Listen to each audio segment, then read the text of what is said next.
Thank you. Great, thanks.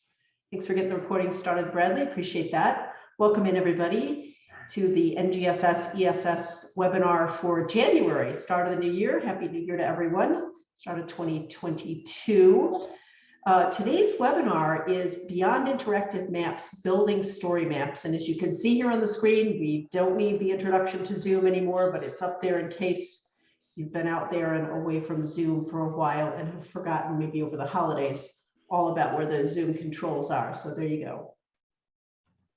I'm Aida Awad. I'm past president of NAGT, joined on this working group by Ed Roback from AGI, Missy Holzer representing Nesta, and Bradley Cotton, who's our CERC NAGT person in the background there, managing things for us and keeping us all on the straight and narrow. Today's presentation is being presented by Tom Baker from Esri, Education Manager, Joseph Kursky, Charlie Fitzpatrick, and Kylie Donia.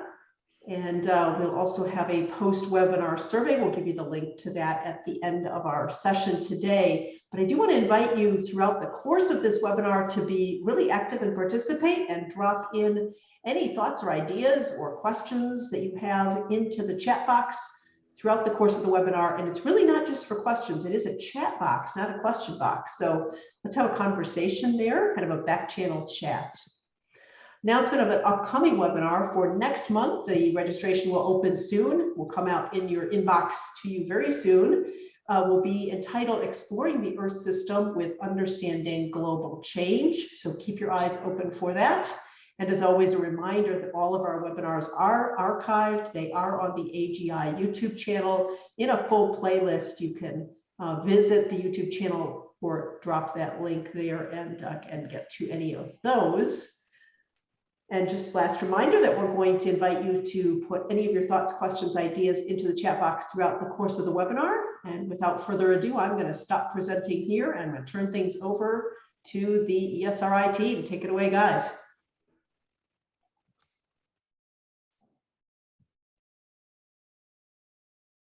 Okay, well, greetings all. Joseph Kursky here.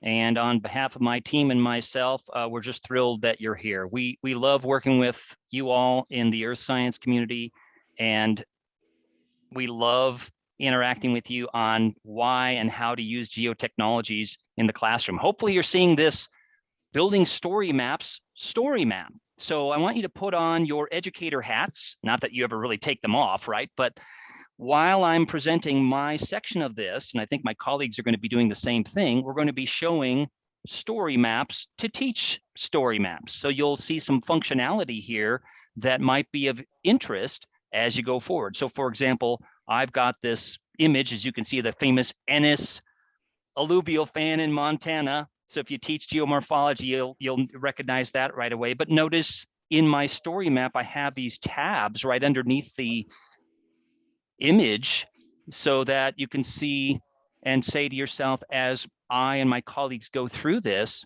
that might be something that I could use. So I think you all know this, but my colleagues and I are completely dedicated to helping you be successful with geotechnologies. That's what we're here for. And again, we're thrilled to be a part of the community. So you know where to find us. We've got more information about how to connect with us later on. But let's get into story maps. Story maps are simple web mapping applications. They're really apps is what they are. It just sounds cooler to call them story maps instead of story apps. But really they combine, as you can see here, and as you probably have seen, because there are 3 million-ish of these story maps just in the ArcGIS platform, more about that in a moment, that exist. And since there's that many, a wide variety of quality. So that's something we'll talk about here in the next 3 hours. Just kidding, we don't have that long, but we'll talk about that. How do you know if it's of authoritative content or of good quality? But there are 3 million of these that exist at a wide variety of scales and themes, and they combine these interactive maps, multimedia content, and user experiences to tell stories about the world. And we think, of course, obviously we wouldn't be here if we didn't believe this in our heart of hearts, but they are incredibly useful in educations, teaching, learning, and so on. They can be saved, shared, embedded, used on any device, anytime, anywhere. They can receive real-time feeds of wildfires. and so on that you can use. So I'm going to go ahead and put this story map in the chat box so that you can interact with this as well. Now, my colleagues will be getting into this in a bit more detail than I, but I wanted to show you right at the beginning of this particular presentation that I've got, which is again a story map, that we've got a anatomy of a story map. And this gets into some of the content that Kylie and Tom will get into about, what's a content block? What is a express map? And some of the other things. But this is a nice one. And again, all these links are linked to that main one that I just put in the chat box about some of these elements. Now, we don't have time today, obviously, to go into every single element, but we're hoping that you can get excited about this, saying, okay, I'll try this, and then maybe next month I'll try that, and so on. So that is the anatomy of a story map. The one thing that I wanted to mention here, one of the things that I find really intriguing is this express map that was actually mentioned in that anatomy of a story map. Express maps are one of the capabilities that you have at your fingertips with story maps that you can create, your students can create, etc. This is one of my favorites, and I think these things are so visual, right, folks? It's actually best to teach them just to show you examples. Sure, we can get into the how-tos, and we will in a bit, but just as an example, this Dolores Huerta story map uses, I think, very effectively this whole idea of an express map. What's an express map? Here's the middle part of the Dolores Huerta story map, and it talks about, as you can see here, where she was born, where she moved, what causes she got involved with.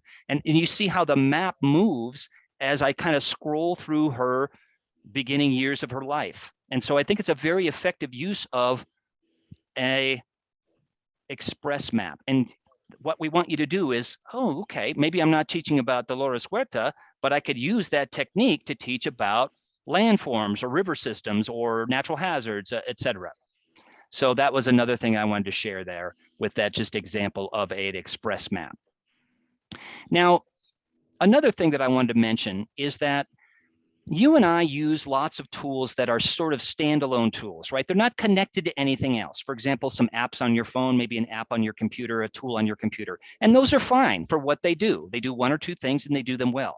I think one of the chief advantages of story maps is they're not just one tool isolated from everything else in, for example, the ArcGIS platform. You have, rather than being a separate tool, it's actually connected to this web-based GIS platform that you've probably heard us talking about over the years, or if this is your first exposure, just realize that this platform has a lot more things in it besides story maps. It allows you to create maps and symbolize maps and do spatial analysis and go collect data in the field and then bring it into your mapping platform and then analyze river systems and hazards and so on.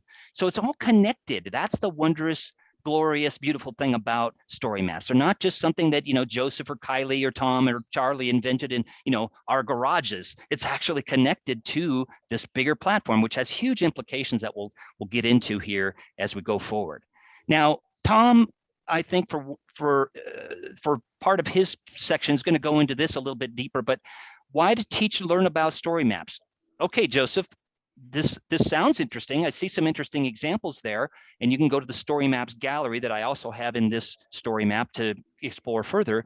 But I'm not going to go through every one of these reasons, but they are great for inquiry, problem solving, communicating the results of student work, you to teach content, rich and deep content with, and so much more.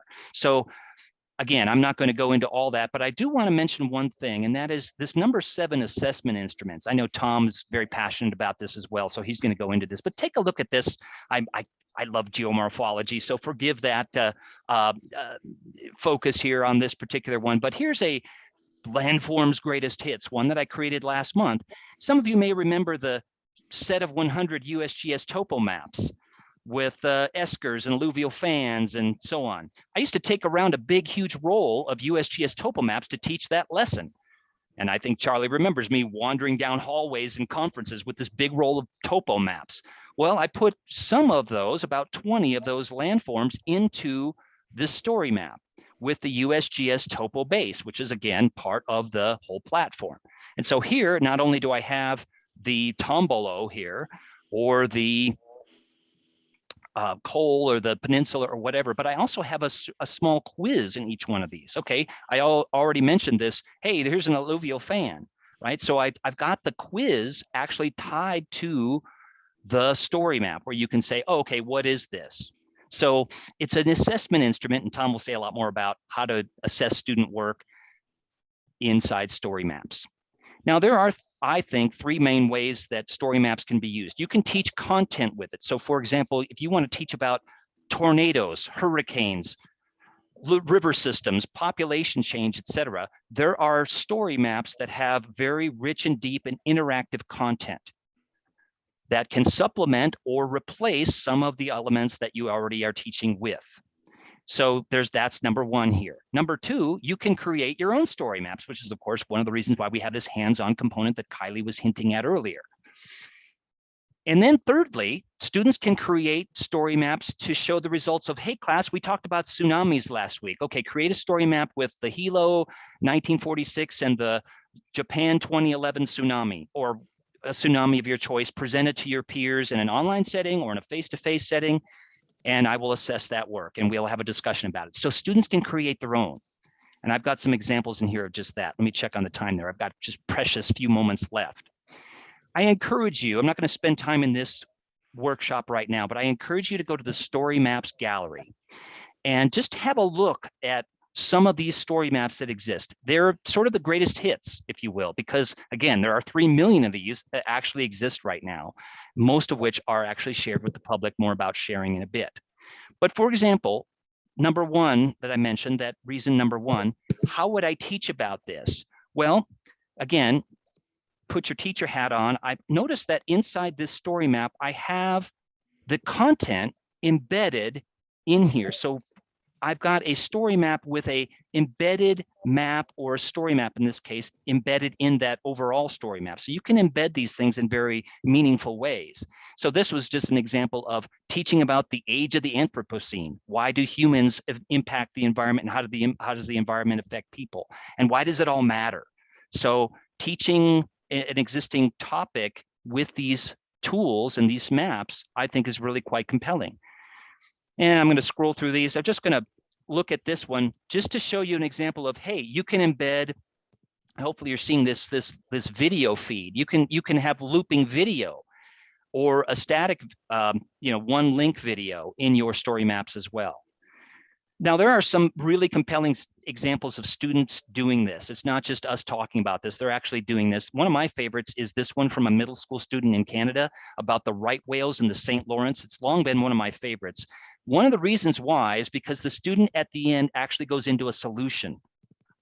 What can we do about the problem? Not just, asking a question, investigating data, and creating the story maps and communicating about it, but what are we going to do about it? Here's some solutions. So I really like that one. The last one I'll show from a student is this drones based story map that a student in Tennessee created. And what I like about that one is that the student said, hey, my instructor asked me to do this. And it was like, oh, by the way, I flew a drone, I made a campus map from the drone imagery, and then I supported a student run function at the school with different zones around the campus. So it's a campus map. It actually helped the campus facility people in this case. So it was awesome. Okay, last bit here before I wrap up. I'd like you to think about, and again, my colleagues will expand on this, about your audience and about the student's audience. Lead people into the story map, connect with the audience. The user experience supports the story, make those maps pretty easy to read and consume and understand, and then strive for simplicity. So pick up the clues phone is the acronym for those things.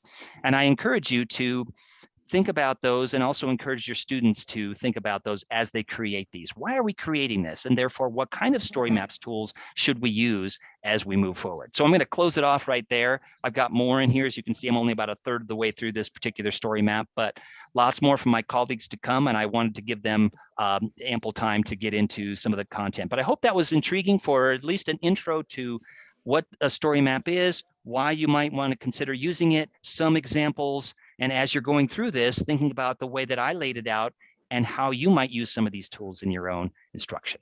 Thanks, folks.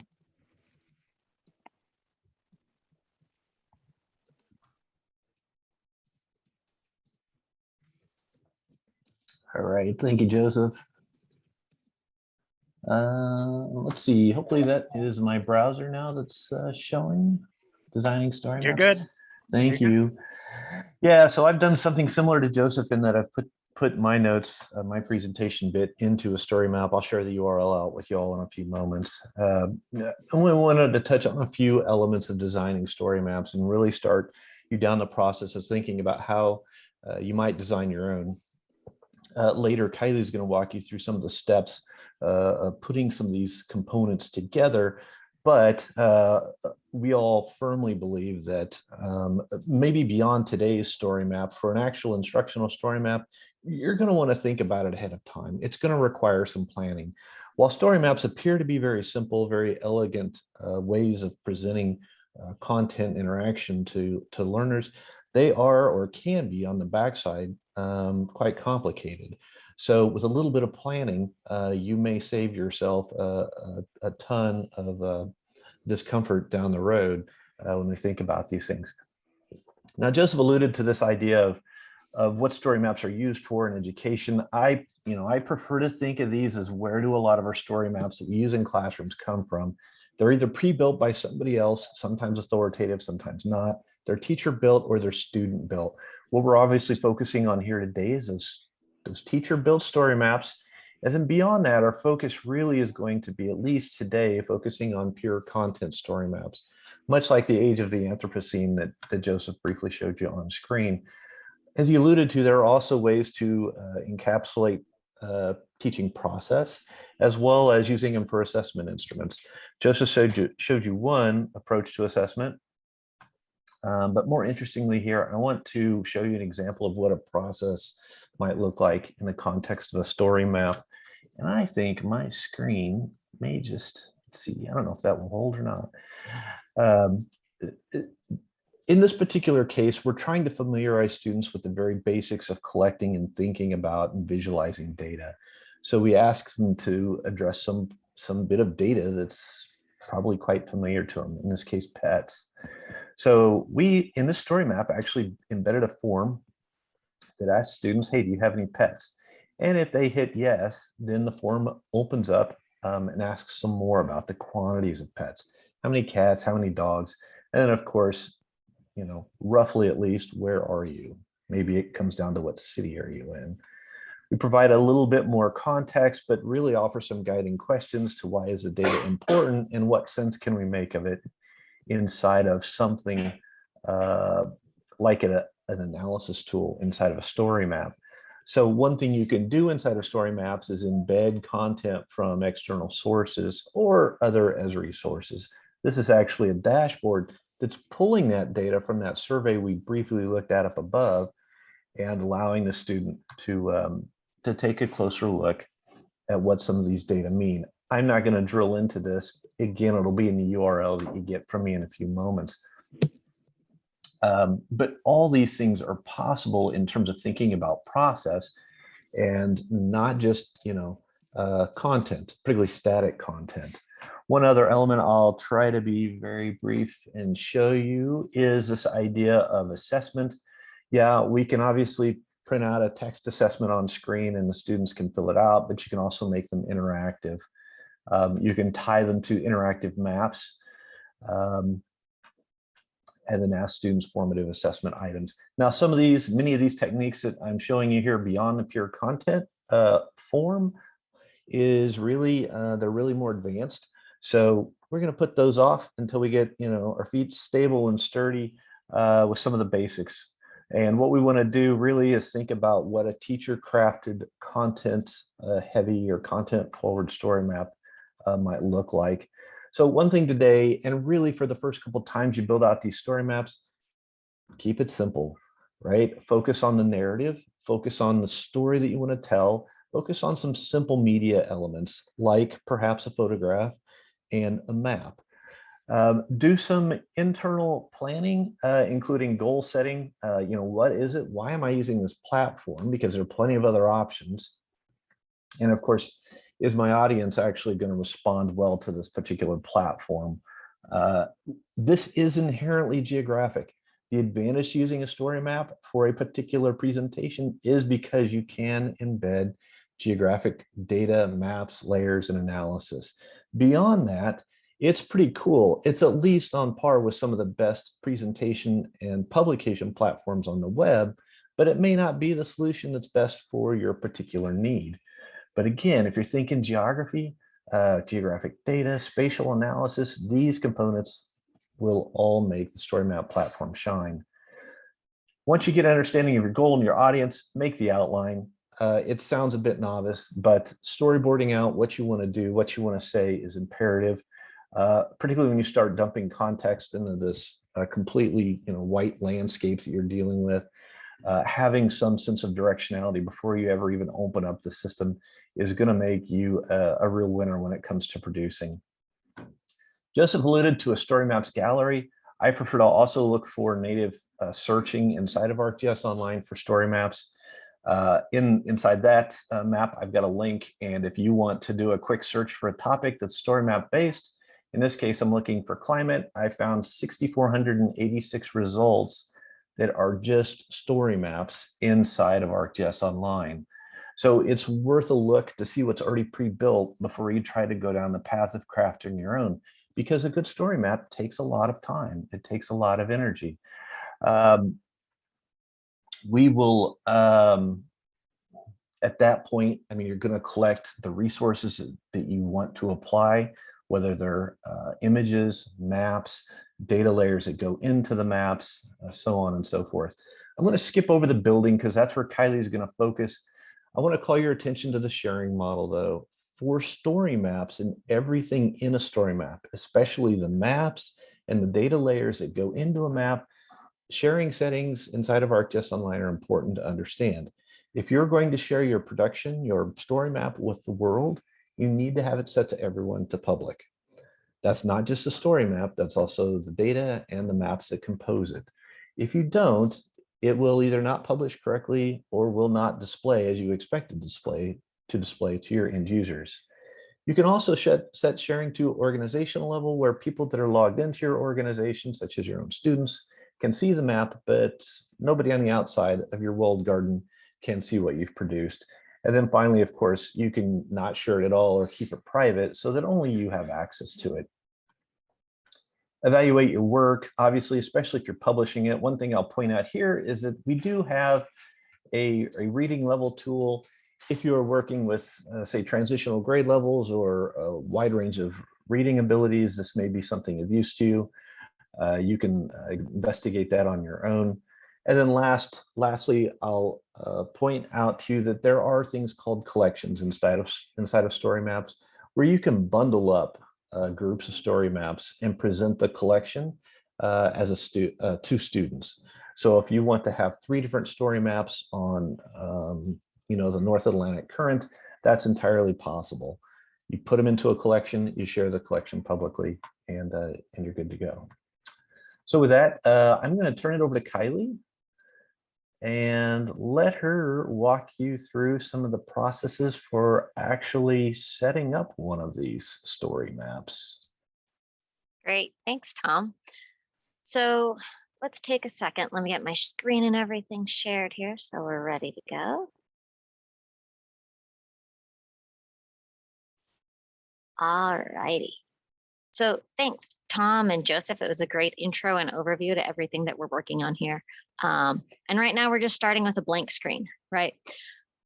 So let's just take a minute and remember where we're at. Like Tom talked about, before we even get into the tool, you want to have an outline or a plan. You'll probably have some narrative, like a Word doc, a Google doc. You've already written these things. You have pictures you found you want to use. You might have some analytical or complex maps.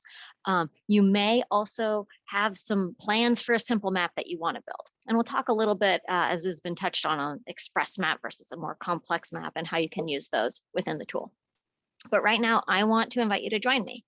So open a browser tab, and we're all going to go to arcgis.com.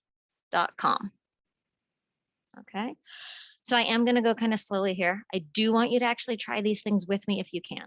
I know that can be hard when you're working in Zoom and you have other windows open and you can't see everything. So if you can't, It's okay, just follow along. If you can, go ahead and join me. And again, we're going to arcgis.com. Now, if you have an account, you can go ahead and sign in and use your own account. Anyone who doesn't have one, join me today. We're going to use GIS Train 101. Okay. And the password that you're going to use is the number first, 101, and then the same GIS TRAIN.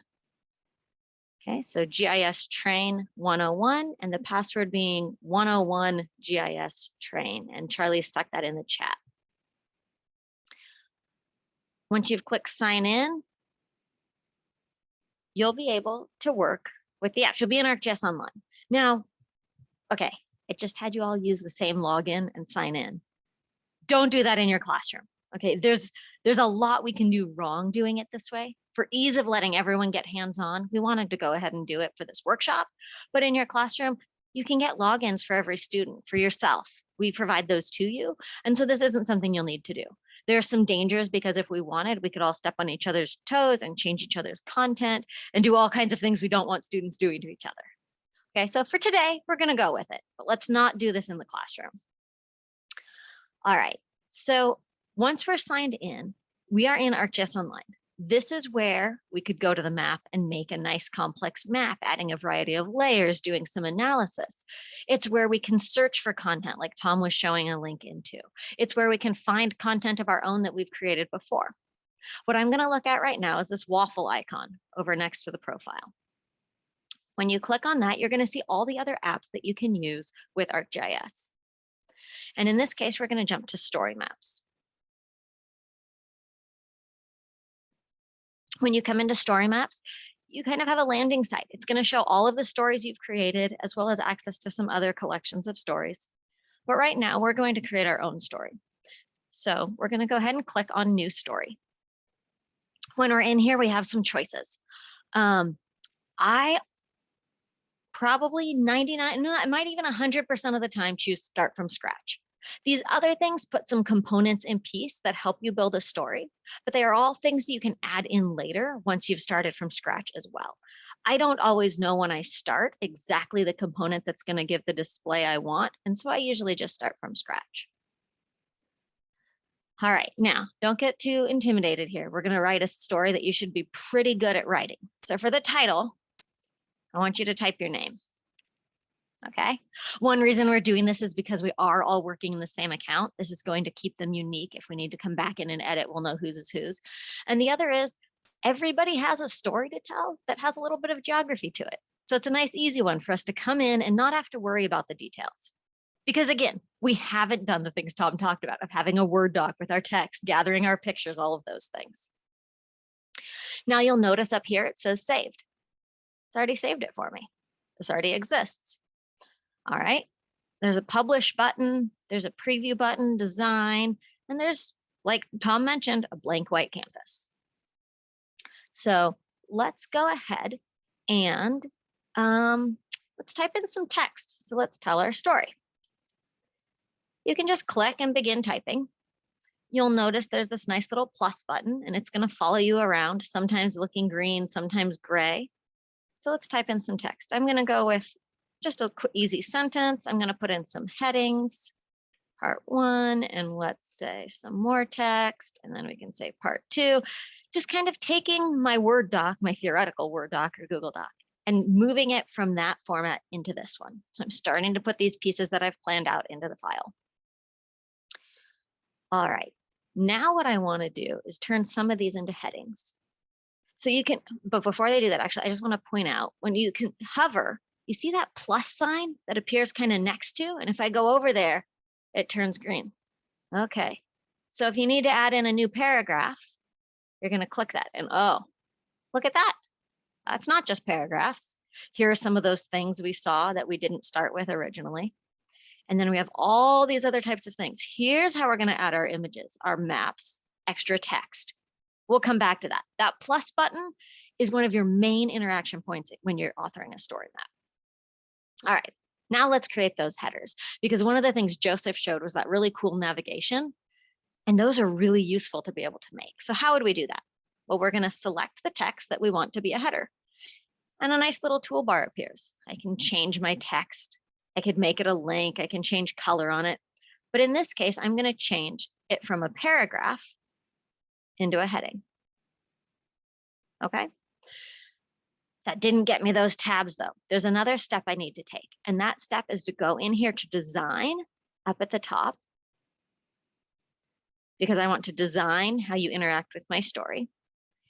And there's some optional things I can turn on. One of those being navigation, which is those tabs. So I'm going to turn that on, and look, it appeared right there already. Okay. So it's pretty nice. You get some pretty instantaneous feedback as you're working in the tool. So now we can also see we can change themes, which is colors and fonts. I can make it look very different. It's no longer a blank white slate. Maybe it's a blue one. I'm going to leave it white for now. This is something you can play with on your own. All right, but we've got our heading in there. Oh, but I forgot to do the other one. So let's go ahead and let's highlight part 2. Do the same thing we did before. Let's turn that into a heading. Aha, it just appears. Okay, so once you have that navigation turned on, anything you set as a heading is going to jump right up in there and appear for you. Now how those work, I can click on it and it brings that part to the top of the page. All right, let's add something more interesting now. And as we've mentioned, the benefit of a story map, right, would be that map part, that geography. I could use many tools and create a great web page with text and pictures and videos. But that interactive map, that's where it's really going to shine. So let's go ahead and we're going to hit our plus button because we know that's how we add all of the different things we may want to add. And let's add a map. Okay, so we have choices when we come in here. I can see a map that I've made. This is that case that we talked about a little bit. When you have a complex map, maybe you've found a bunch of layers, done some analysis, you're telling a big story with your data.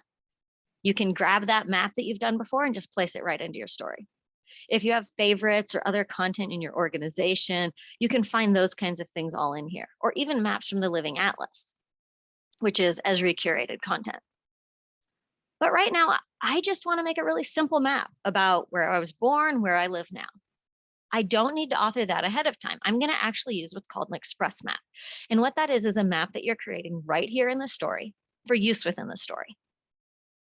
So it jumps us in, it gives us a background, and it gives us some tools. So I can see some points. Let's see what else I've got in here. We can do some arrows. Okay, I can do different. Oh, I can do numbered or not numbered. Got some line tools, polygons, text, arrow. Okay. Well, I'm looking at making a story about where I was born and where I am now. So I'm going to go ahead and type in the name of the city where I was born. Ah, that's nice. I didn't even have to go zoom to it. I could just search for it and it jumps me right to it with this really convenient add to map button. So let's use it. When you click add to map, you're going to get a pin that'll be on your map and you get the ability to add some things. So let's add some text. And if you want, you can add an image. Now I happen to have one ready, so I'll go ahead and stick it in here. It's not me, but it's a great little baby picture, so you got to use it. All right, and then we have our map and we can see, oh, maybe I want my pin to be a new color. Okay, I kind of like purple. Let's go with that today. Right, so we can do some creative things with this map. We can do a little bit of symbology. We can do some pop-ups, these information displays, but it's limited. I don't have tons here. I'm going to click done, get that added into my map. So again, I can do this simple stuff. And let's go ahead and where I am now, just so we have a couple things to look at on our map. And I'm based here in Redlands, California, and I'm going to do the same process. So I'm going to click add to map. I can add an image if I have one ready. Go ahead and add a sunrise picture. And we can say Kylie's current city. All right, and I'll leave that point alone in the interest of time. And we've got some things on our map now. Now over here, I'm only seeing the one point. Well, I can change that. I can zoom out. I can also come in here and change some things. I can change if people are allowed to navigate this map or if it's frozen. I can change if there's a search box people can use. I could change what base map. If there's a different one that I prefer to use, I can pick that instead and get a different look at the world. This is up to you. As you're authoring your map, there may be one that's more appropriate to you or that you prefer to use. Now, this is going to depend on the organization you're in and some other settings, but you can find a good base map. All right, let's go with this one. I'm going to zoom out so we can see a little bit more and get the context of that we're talking about California for people who don't know it. Now, to me, this is enough context to know it's California. It's a unique shape to me, but I've lived here all my life. Depending on the story you're telling, you may have a different zoom extent that you want to use. When you click done, it's going to take that map you just made and put it into your story. Okay, look, I can move it. I can click on it. I can hover the points. I can see information. It's interactive, right? That's the cool thing here. You can put this data in and people can interact with it, make their own conclusions. All right, so we've got our interactive map in there. We've got some other things in here. Let's go ahead and let's finish this up. One thing that was talked about by Tom was the sharing. And so when you publish your story is when you also do the sharing. Publishing basically means I'm taking this story and I'm saying it's ready for people to see. Now, I might leave it private and not actually let anyone see it yet. I could share it with everyone in my organization as I'm making it better. That way they could review it. I could keep working on it. I can publish again. Publish is what makes changes you make available to your readers. Okay, so I'm going to go with organization today. And again, as Tom mentioned, you want to do everyone public if you're doing this to share just with the general population or with maybe teachers at other schools. And then you're going to go ahead and click the publish button. It's going to do a couple things in making sure your story is all good and ready to go. And it's happy with our story, and it brings us to our story. Now, you'll notice I can't edit it anymore.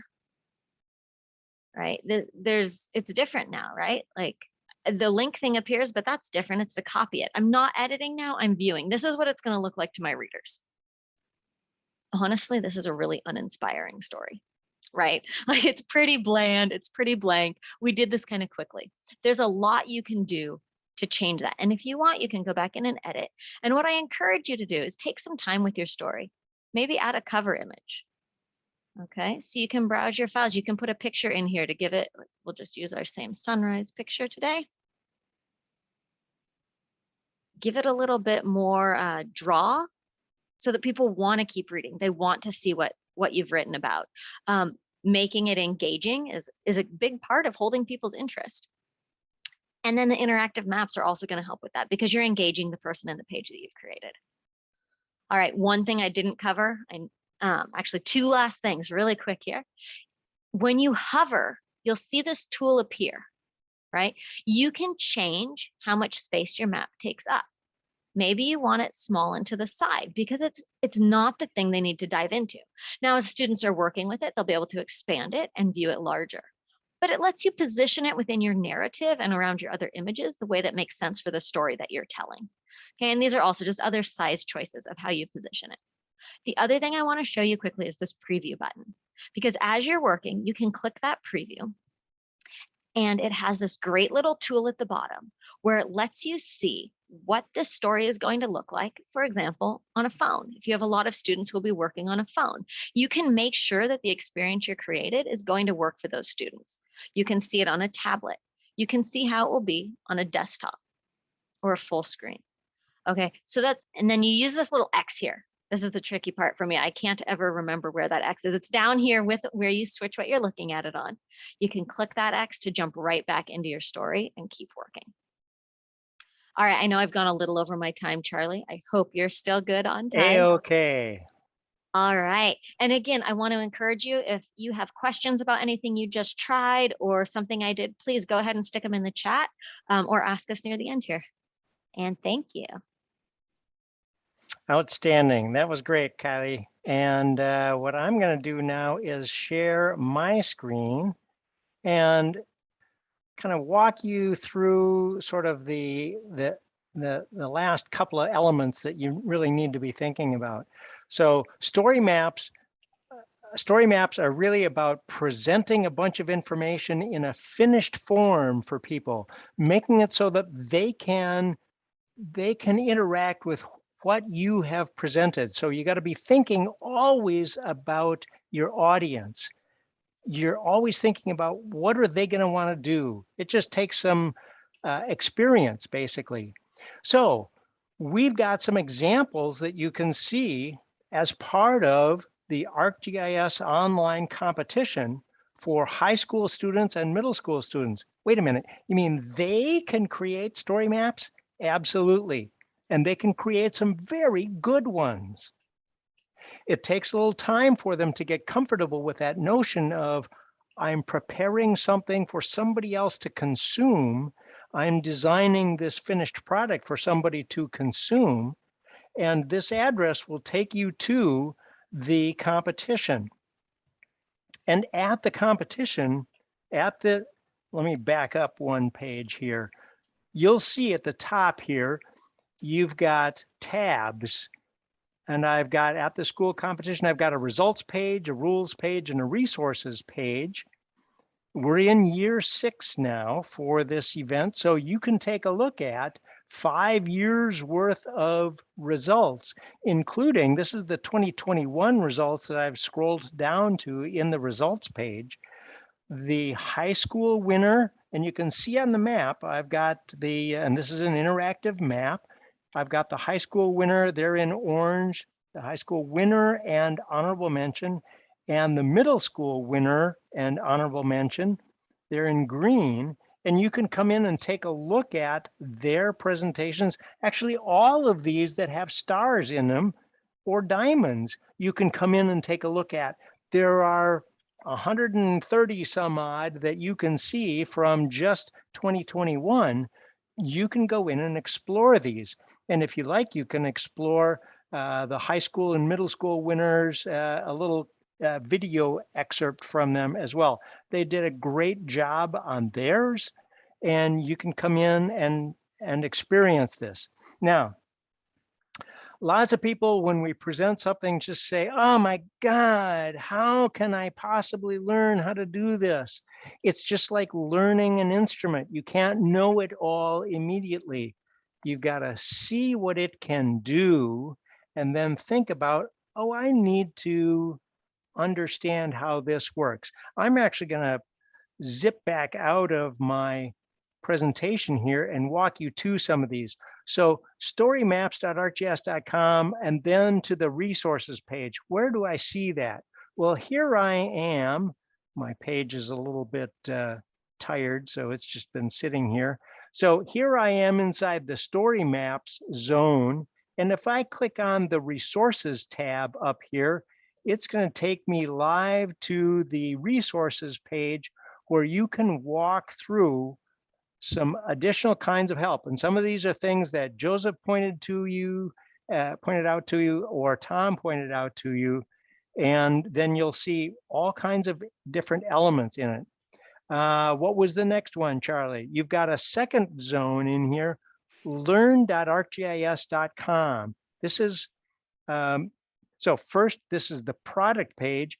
There is a zone where people are putting together a variety of things in sort of a scenario-based operation. So learn.arcgis.com, go to search all content, and then products equals story maps and type equals path. What does that mean?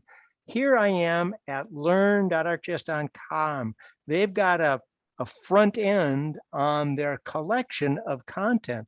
I'm going to say, take me to all content, but we've got all kinds of tools. I don't want to learn about absolutely everything.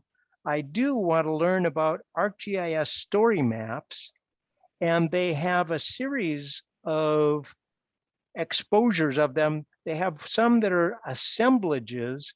I want to see some of these paths.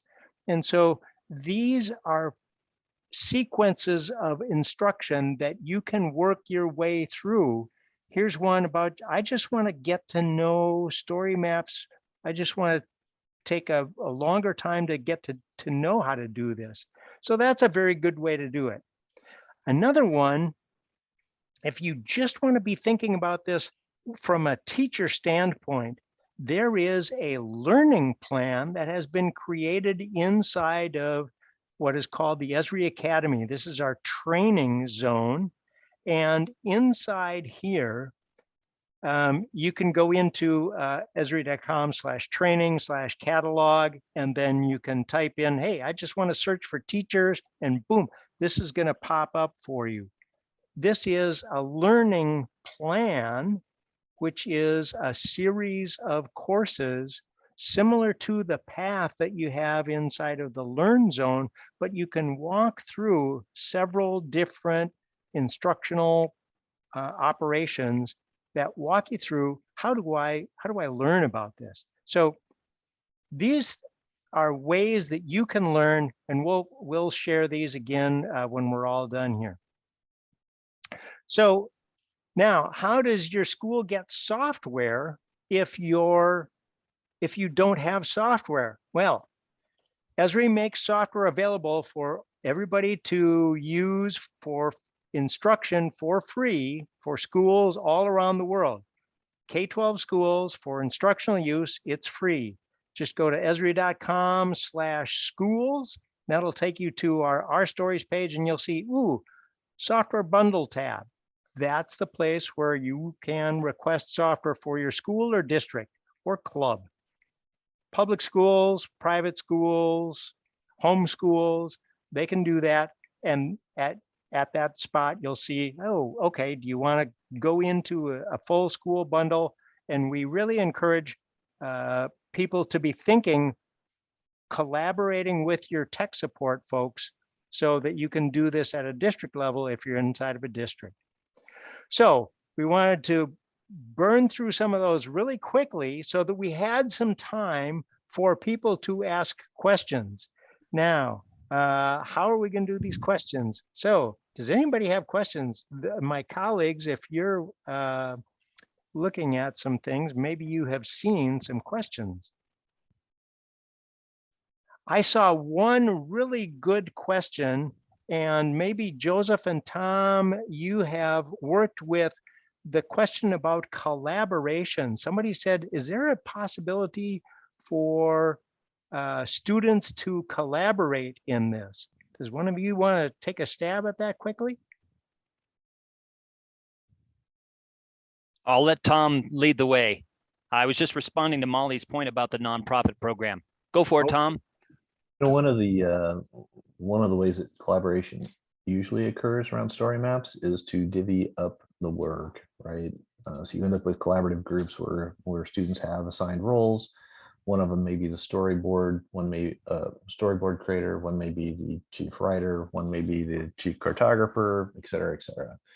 In that way, each of these students can find and load the individual assets, and then you have one person sort of gluing it all together at the console in the StoryMap builder itself. That's really the safest way to do it.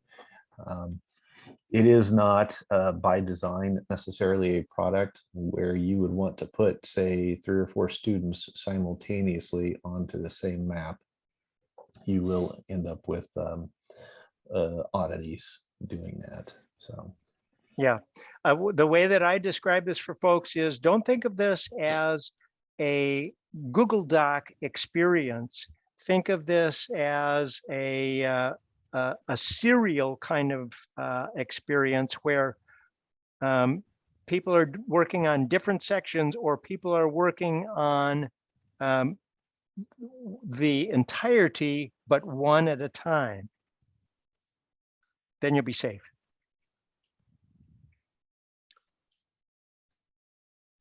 Were there some other questions that coming in? Yep, there's some good ones, Charlie. Yep. Here. All right. Scanning and responding to some, and so are other folks chipping in, and this is great. There are a couple that we had sort of collected too. I don't think this one's been addressed in the chat. And somebody was asking if school accounts are set up for everyone with the same domain name, and if that's controlled by the email. So then if a student has the same domain name in their email as the school district account, then they should be able to create story maps. But what if a student email is a different domain name than the school is? Tom, do you want to jump in and talk about the best strategies for setting up some of these things? Yeah, the domain name's not necessarily a problem. That's the short answer. The longer, slightly longer answer is that for school districts, we encourage folks to work with our IT departments to set up enterprise or single sign-on. When they do that, students and teachers can use their regular school accounts to access ArcGIS Online. So teachers don't have to fiddle around with finding student usernames or passwords or any of that kind of stuff. It all happens seamlessly through the regular district IT infrastructure. If that's not available, or for whatever reason, not something you want to pursue, the teacher can, or the account administrator can set up individual accounts for students using really whatever credentials and email address that is appropriate. Charlie may want to chat a bit about PII here, but generally speaking, the system itself is very flexible and accommodating. Right. We have, as you're requesting software, or if you have questions and come to us, we point to a document that says we really, really, really want people not to share any personally identifiable information about students. We just say, don't use any of it, because that is going to make it easier for everybody if there's just no PII in there. And so it's very easy to get around that when you're, or to follow that guideline and to get people logged in if you're using a single sign-on operation.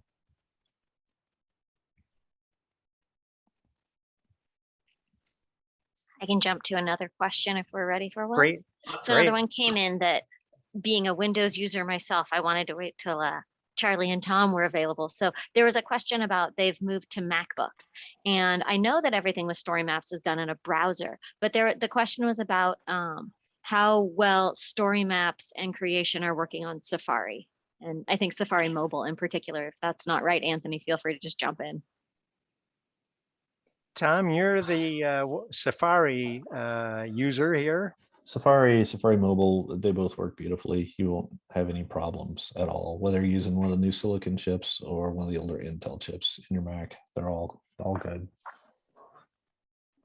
Yeah, we all test StoryMaps from a variety of different browsers just to see, and yep, they tend to work the same on all the different browsers.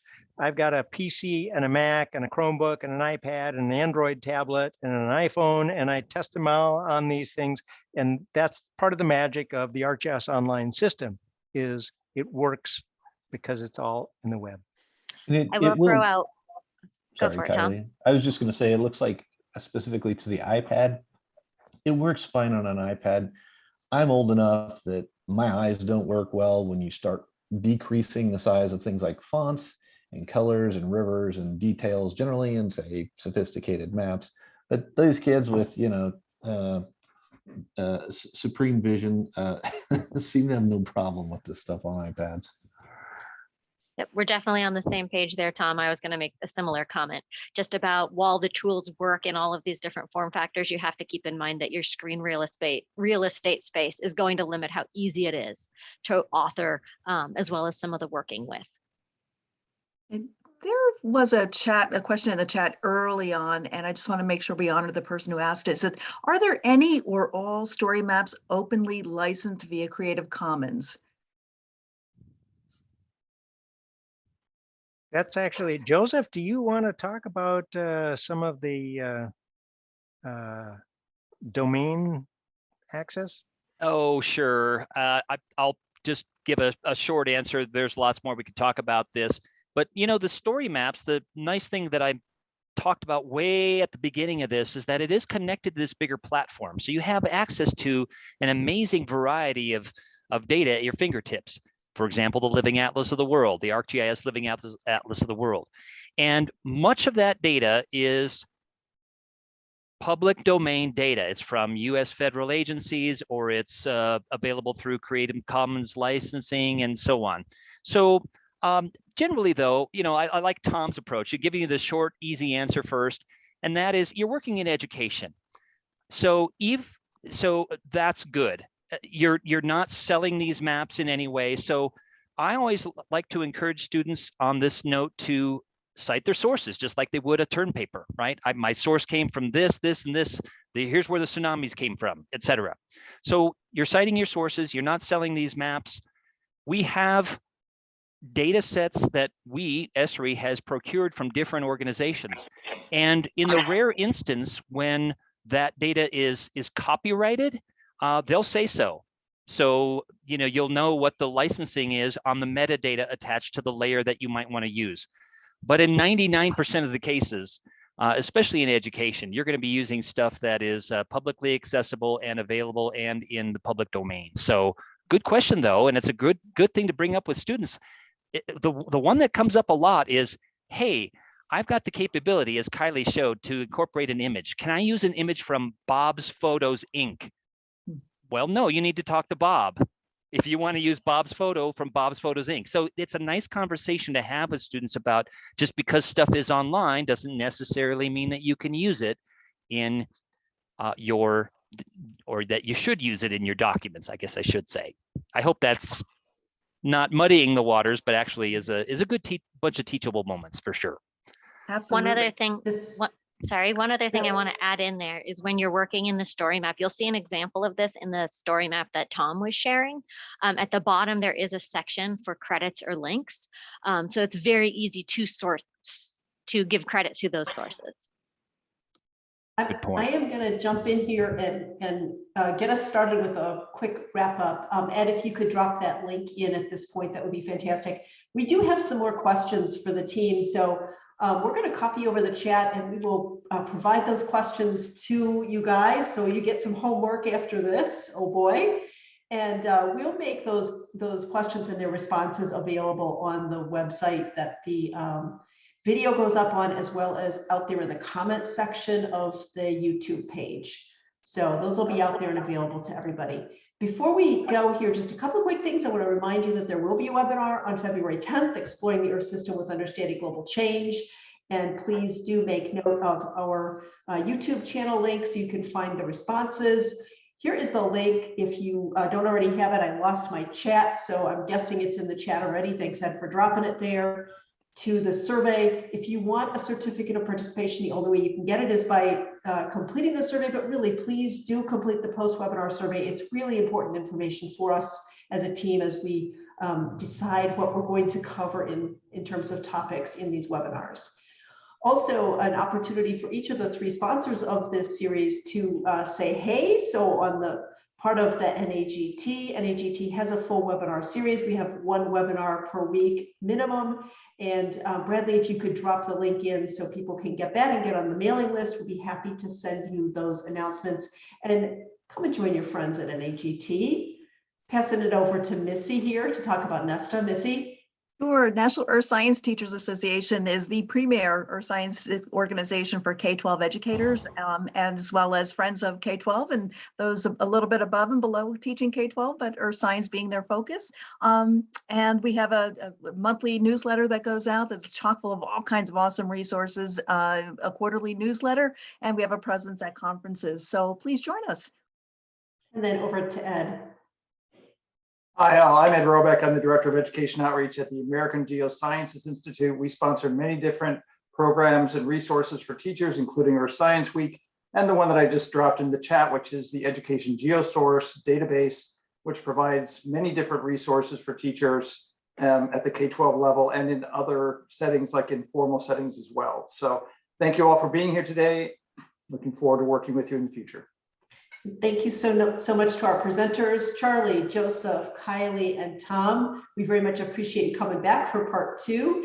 There is a part 1 of this webinar in the archived version, so check that out with some more information in it for you. Thanks for joining us this afternoon, and we look forward to seeing you on our next webinar. Have a great rest of your day.